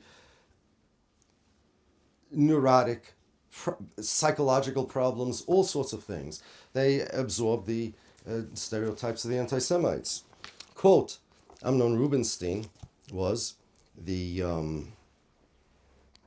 was founder of this Shinui party in the 70s, and later he became a chairman of the Constitution, Law and Justice Committee in Israel. To be a goy was the dominant theme of Zionist philosophy in its formative period. The idea was so forceful that it united the warring factions and parties. On everything else, Zionists differed. Territorialists, ready to consider territories outside Palestine as a night shelter for the hard-pressed Jews, clashed with Zionists of Zion, who regarded any substitute for the ancestral homeland, including the notorious British offer to settle Jewish refugees in Uganda, as high treason. Practical Zionists, who believed in practical steps to implement Zionism, railed against those who believed mainly in political and international action. Labor Zionists, who saw the return to Zion inextricably intertwined with a socialist universal mission, fought against the Zionist right, which gave precedence to the national cause. Even the very basic idea of a Jewish state did not escape dispute, and much doubt was cast on its soundness and practicality. One idea, though, one craving, one urge, enjoyed a veritable consensus: to be a new people, to escape the role that history had imposed upon the Jews, to become, in Herzl's words, a wondrous breed of Jews which will spring forth from the earth. Ben-Gurion said, since our last national tragedy, the suppression of the Bar Kokhba rebellion by the Romans, we have had histories of persecution, legal discrimination, of inquisition and pogroms, dedication and martyrdom, but we did not have Jewish history anymore, because the history of a people is only what the people create as a whole, as a national unit, and not the sum total of what happens to individuals and groups within the people. For the last 1,500 years, we have been excluded from world history, which is made up of the histories of nations. They wanted to make the Jews into a nation. This was the driving power behind the Zionist call for revolution, against passivity, against tradition, against all which at the time was synonymous with Jewishness. They wanted to change the Jewish people from a religion to a nationality. In particular, there were certain values and aspirations Jews had that the Zionists hated. we were peaceful people. Peaceful people meaning pacifists. Jews don't like wars, especially in exile. We're not even allowed to wage wars against other people. Jews they made fun of the Jews for this, because the warrior ethos, going down fighting, better than living like a dog, and the Jews would run from fights. And there were poetry, actually. Chaim Nachman Bialik wrote a poem called City of Slaughter about a pogrom, and about how the Jews in the pogrom, the men, they hid behind cabinets or furniture, watching the slaughter and the wives getting raped and all sorts of things, and they did nothing. And he writes this in poetic language. And then when it's done, okay, life goes on, and they went to the rabbi and say, "Rabbi, am I still allowed to be with my wife?" And life goes on, it continued, and he portrayed them, said clearly these guys are cowards and sick, they're not human beings, they're dogs. They once were Maccabees, which fought for the Jewish people, but now they're just dogs. And the poem towards the end says, "Let fists fly at God's throne, at God in the heavenly throne." And we have to. They looked at Judaism as disgusting. They looked at Judaism as cowardly, unmanly, effeminate was a word that they used a lot. They wanted the Jews to be like the Cossacks. They wanted the Jews to be like like the Russians. They wanted the Jews to be fighters. And Zionism, the only way to do this was to just delete the whole thing, format the whole Jewish people, reformat it, and start all over as a nationality. And it was a fight of values. People don't realize this, and they think that the enemy of Zionism, the other quote unquote of Zionism, was the Palestinians. That came later. It's not. It was the Orthodox Jew, the old Jew. Everything Zionists do, everything, so many things they do are embedded in it is we refuse to be like we used to be. You ever hear the phrase, well, new Jew? Now we're a new Jew. We're not like that old Jews. You ever hear the phrase exile mentality? Okay, so let me play you a clip. Please, yeah, please. Okay, to show you what's going on here. Now the truth is, the Jews were the proudest people. We were proud to be good. We were proud to fulfill the will of God. And when we were persecuted, we were also proud that we were not our persecutors. The Zionists were ashamed. They were ashamed that the Jews were persecuted. They were ashamed that the Jews were pacifists. They were ashamed that the Jews were this way. They wanted the Jews to be like everybody else. It didn't work because of the pogroms. Now, Zionism was plan B. By the way, you can't talk. You're just now. I'm listening. Oh, okay. I'm trying to absorb what you're saying. They ascribe the old Jewish personality to sickness. Two, sickness was because of two things. One, the religion, Jewish religion, sick. Two, the 2,000 years of exile was traumatic to the Jews, so they're not thinking straight. The Zionists, of course, were in the same exile, but they think straight. But the Orthodox Jews don't. This is not because they choose a different ideology or religion than the Zionists. No, you're sick in the head, and it's a pity on you because you're traumatized. Not done. I have a book over here, 1967, Tom Segev. It's talking about the discussion between the generals and the politicians in Israel regarding whether Israel should go to war and blow up Egypt, the Egyptian Air Force. So Levi Eshkol, who was the prime minister, said, no, we have no reason to go to war. Like, why would you want to do this? If anybody attacks, you wipe them out. And there's no reason now to go to war. Ariel Sharon said, and they decided not to, quote, today we have ourselves chopped off the IDF's deterrence capability. We have chopped up our main weapon, the fear of us. He said Israel was capable of destroying the Egyptian army, but if they gave in on the question of free navigation, that was the Straits, we will open the door to Israel's total destruction. We also have to keep in mind the domestic consideration of not undermining the people's morale by deciding to wait. The people are ready for a just war. And here's the money quote. All of our pleading makes us seem weak. The people understand this and feel that if they're going to have to pay the price. We have to fight for what's essential. Now, what is this pleading? I don't know. Sharon's use of the word pleading reflected a Sabra's scorn for the old-fashioned Jewish way of conducting business in the diaspora and was probably intended to insult the prime minister. So if you don't want to go to war, you're like the Golos Jews. You're like those guys. We're not like that anymore. So this guy says the Neturei Karta is like that. Sharon wanted to insult Levi Eshkol. That's the insult they use. We have to go to war. Otherwise, you're pleading, and that's an insult. I'm not done. Netanyahu, I have here an article from the Jerusalem Post, December 26, 2016. After the UN, the Security Council, all voted that the settlements are illegal, except Obama's America abstained, and they didn't veto it. So Netanyahu was really upset. He made some wild statements, and people told him, "You're going to start a war, a world war. What do you want?" He was part of Netanyahu's response.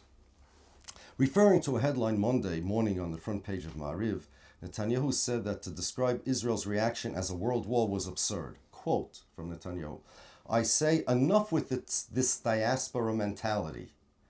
Netanyahu said, I say there is no diplomatic wisdom in being obsequious. Not only will our relations with the world not be harmed, in the long term they will only improve because the nations of the world respect strong countries that can stand up for themselves. They do not respect weak and obsequious countries that bow their heads.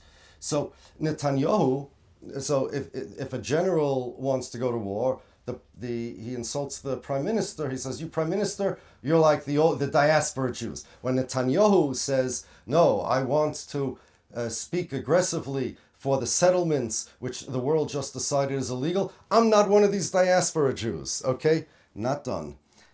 They're really trying to rebrand Judaism. That's exactly what they're trying to do.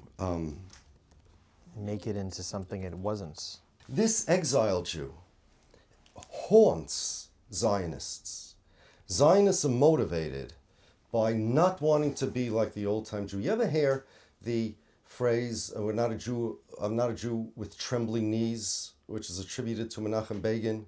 I have heard that, yeah. Yes, Menachem Begin didn't coin that phrase. Chaim Nachman Bialik did in that poem, City of Slaughter. He described those Jews as Jews with trembling knees. Now, anybody who thinks the other guy is not Zionist enough and not aggressive enough, he's the exile Jew. Okay, so they have this boogeyman called the exile Jew that really didn't exist because the Jews, the image of the Jews that they had, this weak, cowardly, that wasn't the Jews. The Jews did take up arms on Hanukkah, but that was because there was one thing that we would take up arms for because the Syrian Greeks wanted to destroy our religion. They wanted to force us against us. So our religion, by the way, the miracle of Hanukkah was not that just we won the war. The Jews said, we're not going to give up our religion. We'd rather give our life. They took out their swords knowing they would die. And guess what? They won. That was the miracle of the war of Hanukkah. And the only reason they took out their swords is, number one, in order to die. But number two, the only way they would go to war is only for our religion. What do you make of Jewish suffering over the last, centuries? The pogroms in Europe, the Holocaust, the exile from different parts of the world in Spain, the notion that Israel is a safe haven for Jews. I mean, how do you feel in a world without Israel? Are Jews in danger, do you think, given their history?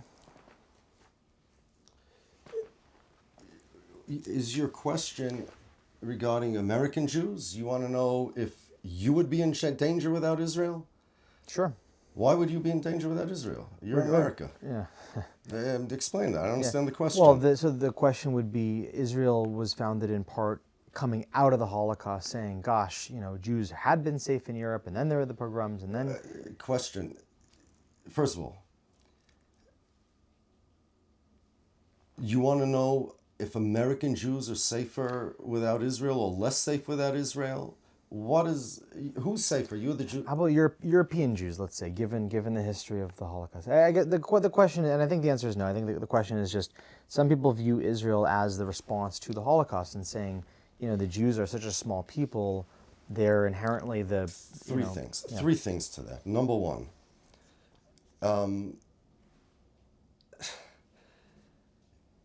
I have over here in front of me an article from the Huffington Post 10 years ago, I think it is. 2015. This was after that attack in France.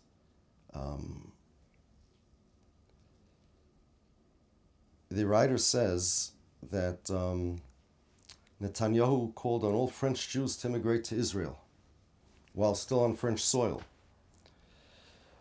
By calling on French Jews to immigrate to Israel while still on French soil, Netanyahu was rudely suggesting that they are no longer safe in France and only Israel can provide a safe haven where they can live without fear and security. Netanyahu conveniently forgets that 80 times more Israelis were killed in Israel by suicide bombers and random acts of violence in the past 20 years than all Jews killed in Europe by terrorists in the same time period. Israel is the least safe place for Jews where Jews live, and this is before October 7th. If the Holocaust proves that the world, Europe is not safe for Jews, what does October 7th prove about Israel? What is the fact that approximately 30,000 Jews were killed in wars and terrorist acts in Israel, or Zionists because of Zionism, which is more than anywhere else Jews are in the world? So number one, how's that working for you? Number one. Number two, it's not true. That's not why Israel was founded. Theodor Herzl died in 1904. The first Zionist Congress was 1897. It had nothing to do with that. In fact... I thought it was Jewish suffering. In fact, at the first Zionist Congress, Max Nordau made a speech. And he said nobody should think that the reason why we're making Zionism is a response to anti-Semitism. Oh. He said that anti-Semitism only made the Jews look at their relations to the nations. And by the way, you'll see a strange phrase, the Zionists always referring to the nations. That's because the word for goyim in English is the nations. Oh. So they really mean to say like the goyim, the non-Jews, but that's the best word that they knew. Oh. In any case, the last page of Herzl's The Jewish State, he says that as soon as Zionism gets off the ground, anti-Semitism will disappear off the face of the earth. Because remember, once the Jews change their personalities, or they're perceived to working on changing their personalities, nobody's going to hate the Jews anymore. So it didn't. Number one, it's not a safe haven for the Jews. On the contrary, where would Israel be without America? Isn't Israel always coming to America for help? Doesn't Israel always ask America? Right now, aren't they asking America for help? Yeah. Didn't they say, all the politicians, that Biden is going to destroy Israel because he wants to limit or condition the arms to Israel? So Israel can't stand on its own 2 feet. They're not independent. They're a charity country. Never mind the Iron Dome, never mind America's support for them. Here in America, we just had an election. And in this election, you have heard many times, America must support Israel with weapons and whatever they want. Otherwise, Israel will be destroyed. I didn't hear Israel saying, hey, we don't need your weapons. They do, because they're at, What? I think they would agree. I think Israel would say, yeah, we do want your weapons. Yes, of course they do. Iran's trying to destroy us. Yes, Iran's trying to destroy us. Everybody's trying to destroy us in that safe haven for Jews. I see what you're saying. Right, you're saying it's clearly not a safe haven. It's clearly not a safe haven, but there's something more to this, and that's the ideology of Zionism, which I didn't explain yet. So the ideology of Zionism says, they came up with this ideology that the Jews are a nationality. This was a revolution. I have over here in front of me a book, The Making of Modern Zionism by Shlomo Avineri. Arguably, in my opinion, yes, Israel's best political scientist.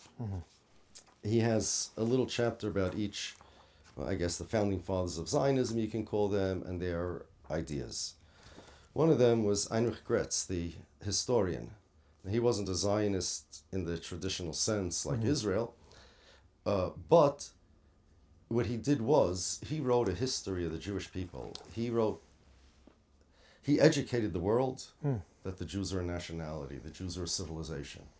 And this was the first time the Jews heard such a thing. Maybe Spinoza believed it's a question, but he was ostracized. But the Jews, by and large, without perhaps some quirky exceptions in a few thousand years, they didn't look at themselves. Here's what he writes. The programmatic significance of Gretz's position is enormous and revolutionary.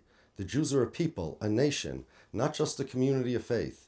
They have a history, and Jewish national history has a meaning within the structure of world history. Judaism, moreover, has a political content as well as its religious belief system, and the messianic dimension of Judaism has clear political connotations inextricably connected with Palestine. ... Gretz's main impact and legacy was his monumental history of the Jews. Many Jews who became derancinated from their religious and traditional background drew their historical self-awareness as Jews from Gretz's volumes. Biblical heroes who slumbered in Jewish self-consciousness for generations were revived and underwent a far-reaching process of emancipation, secularization, and romanticization. Perhaps more than any other person,